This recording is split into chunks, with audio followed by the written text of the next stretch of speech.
What about this one? Saelah looked towards Denny as he held his tablet up to show her the accent table. It was cute, but where she wanted to put it in her room was at a weird angle, and the size wasn't standard because it was by the bedroom door. She didn't necessarily need to put anything there, but the space felt too open and empty, and an accent table or bookshelf, though she was sure it would be even harder to find with the size she needed, seemed like the perfect place considering the area got little sunlight, so a plant was out of the question.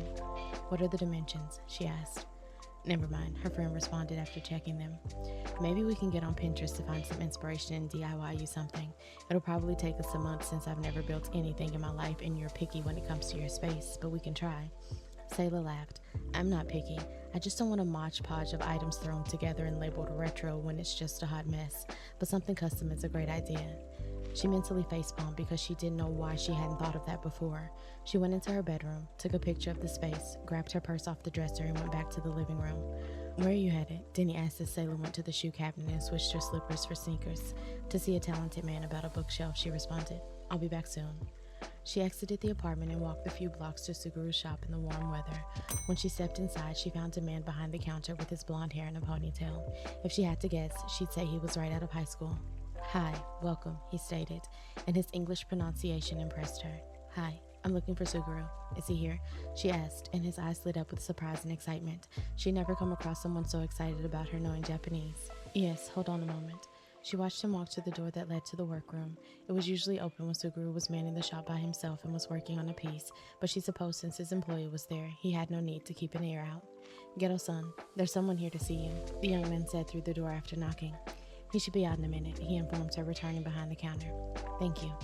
She went over to one of the displays to look at a couple of new items that hadn't been there 3 days ago, the last time she'd stopped in to deliver coffee. There were a set of accent pieces, and she made a mental note to inquire about them. "Hello, little one." Saelah turned her attention to the workroom door to find Suguru leaning against the doorframe. His scent filled the room as it always did when she saw him, a mix of patchouli and leather, overpowering and calming at the same time. "Hey, Suguru." "To what do I owe the pleasure?" he asked. "I had a question, but I can come back if you're busy." "I'm not busy," he replied and gestured towards the workroom before turning and walking back inside. Saelah followed and went to inspect the item on the work table. "Hold down the Ford Harita," he instructed the young man before closing the door behind them. "These are so cute. Are they Mizuru, Kikazuru, and Iwazaru?" "They are. I'm impressed you know their names." Saelah hummed, turning to look at him. "I told you I studied for several years before we moved here. I didn't mean just the language. Is this a commission or for selling the shop?" "For the shop. I make a few sets every few months since they sell well," Suguru responded. She was sure they did. The see no, speak no, and hear no evil monkeys were pretty popular for what they represented. "So, since I doubt you came by to see my face, what's up?" Saelah tilted her head. "I could have." "Did you? If I say yes, would you be more inclined to accept my request?" Suguru chuckled. "I'd be more inclined to decline it because you chose to lie to me." Well, I came to ask you about making something for me, but getting to see your face is a bonus." She tried to make it sound teasing, and she succeeded, but that didn't mean it wasn't true. Suguru shook his head playfully at her response. "What did you want made?" Saelah pulled out her phone and pulled up the picture, showing it to him. "The space in my room is empty, and I'd like to put a bookshelf there, but the dimensions are smaller than standard." "How tall do you want it?" he asked. 4 or 5 feet. Since it was going to be skinny, barely over a foot wide, she wanted it to have a little height to house the books she'd bought since she'd been there, and the ones she would buy in the future. She pulled up the note she had with the measurements of the space. "These are the measurements. I checked 5 times, so they're correct. I can make something to fit there for you." Saelah smiled at him. "Thank you. I know there are probably other clients ahead of me and other items you have scheduled to make, so whenever you get to it is fine." "We can do it tomorrow," Suguru replied. "Aren't you closed on Sundays? I wouldn't want you to work on your day off or have hard to come in on his." "I am closed tomorrow, and I didn't mean Harita and me. I meant you and me." "I'd probably only get in the way," she told him honestly, "but if you're sure you don't mind starting it tomorrow, then I'm more than willing to be a hindrance." She smiled, and Suguru laughed. "Tomorrow it is, then. Meet me here at noon?" he asked. "Will do. I'll even bring lunch," Saelah volunteered.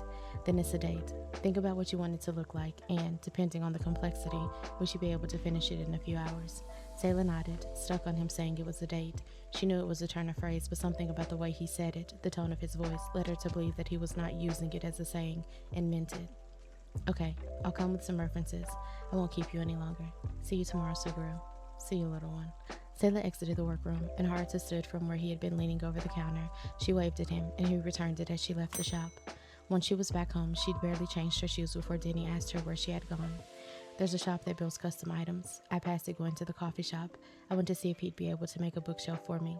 Will he be able to? Denny inquired. Yes, we're going to build it tomorrow. Wait, you're helping him? Saelah nodded and called me crazy, but I think it's a date. I mean, he said, then it's a date, but it was the way he said it. I'm missing something, aren't I? I've been stopping in to take him coffee and talk for a few weeks now. I see. Is he attractive? Very, Saelah replied honestly.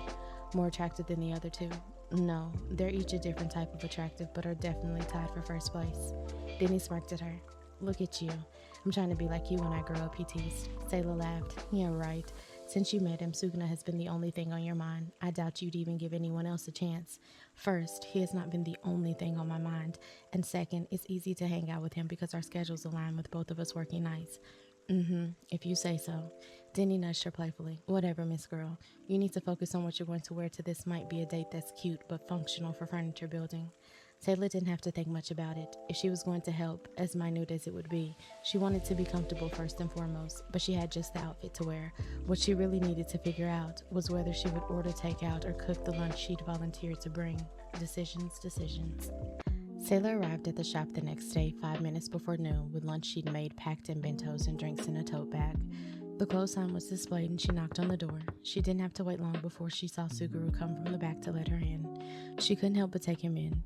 He was dressed in all black. A short-sleeved V-neck showed off the tattoos on his arms that she only normally got peeks at from the long-sleeve shirts he usually wore during work. Hey, Saelah. Hi, Suguru, she replied, holding up the bag. I brought lunch. We can eat first and be productive on full stomachs. He took the bag from her and locked the door back. Sounds good. Let's go upstairs. Saelah followed him to a door in the back corner she'd always assumed was a bathroom. He unlocked it and opened the door to a set of stairs, and he led the way up. The landing of the stairs opened up into a studio-style apartment. Suguru handed her a pair of light purple slippers. Thank you, she said, switching her sneakers for them. This is one of my favorite colors. I know, he responded, putting on his own slippers. You wear it more than any other color when I see you. She realized how observant he was, and that he'd gotten the slippers especially for her, and refrained from smiling as she took in the space. They'd entered beside a small kitchen, with the couch and a low table acting as a divider between it and the bed on the far side of the room. There was a sliding door to the left she assumed led to a bathroom. It was very minimalistic with no personal touches, and she could easily tell that he didn't live there. She assumed he stayed when he worked late. Once at the low table, Suguru set the bag on it and Saelah unpacked the drinks, then the bentos and opened them. 2 of them housed rice and beef, another with steamed vegetables, and the third with fried chicken. She also took out the small Tupperware she'd put a few cookies she'd baked in. Did you cook all of this? He asked. Yes, it was the least I could do since you're working on your day off, she replied, giving him a pair of disposable chopsticks. Suguru's alpha was damn near purring, and he'd be surprised if she couldn't smell the please pheromones he was emitting. And Omega cooking for an alpha was akin to a courting gift when they were being courted. He knew it wasn't because he hadn't asked to court her yet, but the instinctual part of him couldn't help but view it that way. If the sentiment hadn't been enough to stir his alpha, the fact it tasted delectable definitely would have. This is delicious, he complimented after a few bites. Thank you, she responded with a smile, and it didn't seem to matter how many times he saw it. It always pleased him and his alpha. Suguru enjoyed seeing it, and the latter took it as they'd made her happy, which stroked his ego. Did you always want to work with your hands, to design and create furniture and custom items? She asked. I've always been good with my hands. Initially, I started as a business major, then after a semester switched to design after helping the drama department build a set for production. I enjoyed doing that more than what I was studying. You were in the drama club in university. Suguru chuckled as she studied him. No, I had a friend who was, and they needed some help. Saelah nodded. In high school, my goal was to be an Olympic martial artist, but I've always been a realist, and after being told twice I wasn't ready, I shifted my focus. Really, what type of martial arts did you do?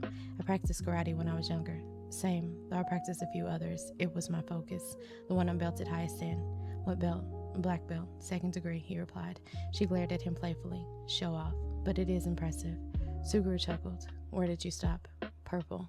I got really into computers around that time and was no longer passionate about it, though I'm not sure I was to begin with. I think I just did it to appease my dad at first. It was fun, but not something for my future in the long run. How did he feel about you quitting?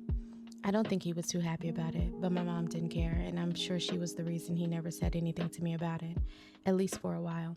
It was quiet between them for a moment, and Suguru could tell by her tone that there was more to it, that she was thinking about something. Do you have any siblings? She asked. I have 2 adoptive sisters who are currently studying abroad. Do you enjoy having siblings? When they aren't being a headache. Do you have any? He asked. Nope, I'm an only child.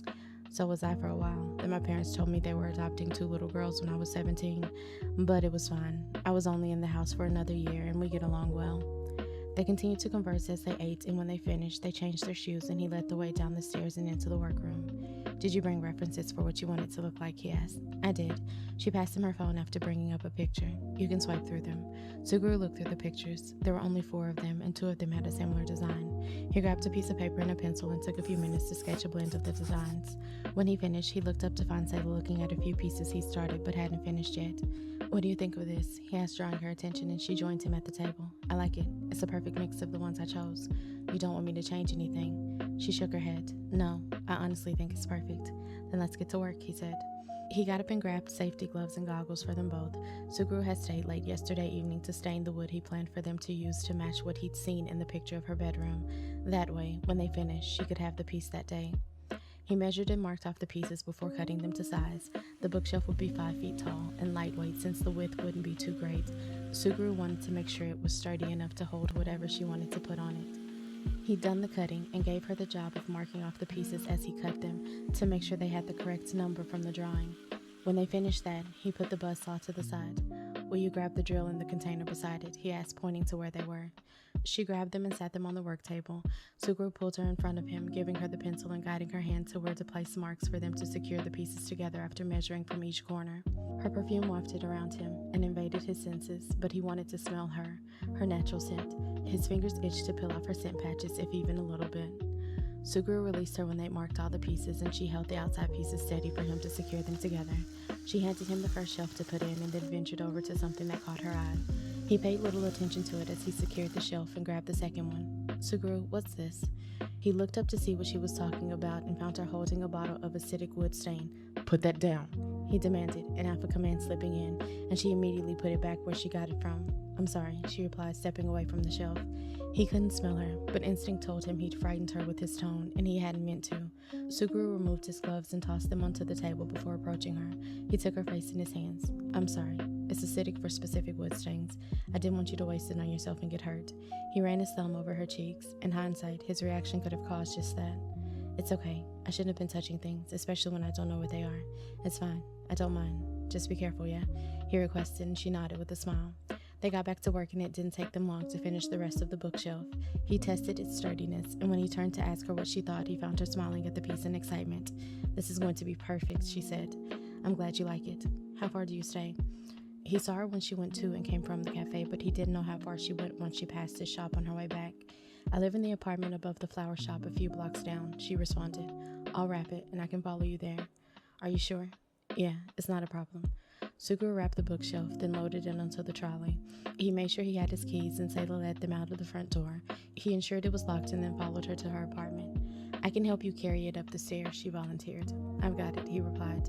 He easily pulled the trolley up the stairs and then followed her into the apartment. "Don't worry about your shoes. I plan on cleaning the floors tomorrow anyway," she instructed, and he continued to follow her through the apartment, taking in the living room and the kitchen to the right. She led him to the end of the hall and opened the door on the left. Suguru took in her bedroom and concluded that it fit her. There were 2 stacks of books on her dresser, and he was sure they'd be on the shelf no sooner than he left. He unloaded and then unwrapped the bookshelf, putting it in the empty corner. "An exact fit," she said. "Thank you, Suguru. How much do I owe you?"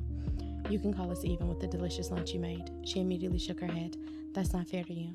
Suguru hummed, thinking, "Fuck it," and took her face into his hands. If she wanted to pay him, then there was something he wanted. He leaned down and kissed her. Her lips were as pillow soft as he'd imagined they'd be. "I like this as compensation, but I might require a few more in the future to receive the full payment." She gave him a playful smile. I might be able to accommodate that. I'll hold you to it. I should go, but first," he pulled out his phone and handed it to her. They hadn't exchanged numbers previously because he saw her at least 3 times a week, but now he made it known that he was interested, and he knew she was too. Saelah walked him to the front door. "Thank you again." "You don't have to keep thanking me, little one. I'll get your bentos back to you the next time I see you." "Okay, enjoy your evening. Let me know when you make it home." Suguru was tempted to kiss her again, but refrained as he agreed and then headed down the stairs. He would drop the trolley off at the shop, then head home to shower and change for poker night with his friends and a few others.